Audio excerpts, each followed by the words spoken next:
And how do the other blocks tie into that?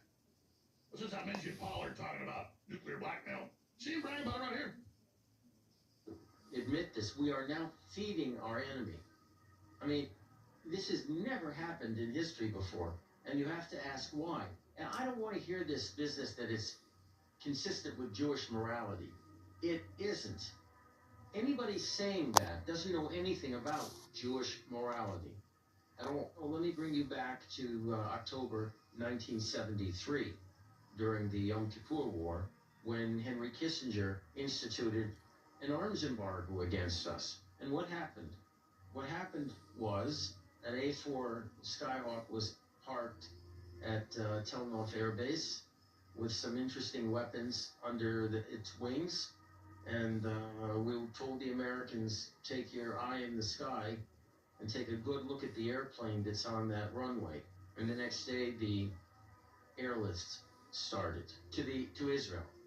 The arms air. So in other words, we threatened their... We threatened to use unconventional weapons. I'll leave it at that. And so he said, is this what you want us to threaten now? I said, absolutely, except this time I want us to go forward with it if necessary.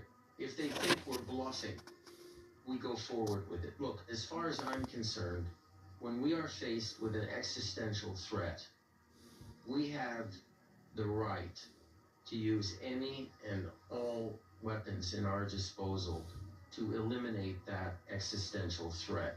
A lot of people don't know anything about nuclear weapons at all. What they are, how they could be used, and I'm tired of using euphemisms. I'm tired of saying, well, we have something, in the basement, but we won't be the first to introduce nuclear weapons in the Middle East. It's enough already. Now, here's the bigger question everybody should be asking. Why are the different factions fighting each other willing to bring all this information out right now? Implicate the British Empire, the Rothschilds, all of it, in spying on the U.S. stealing technology, It's because there is a total up for grabs,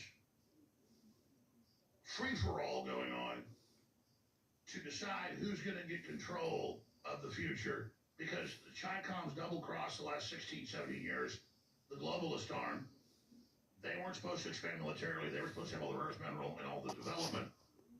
But the globalists were going to balance that by having the military power. China double-crossed. So now the globalist thing's falling apart. The EU's falling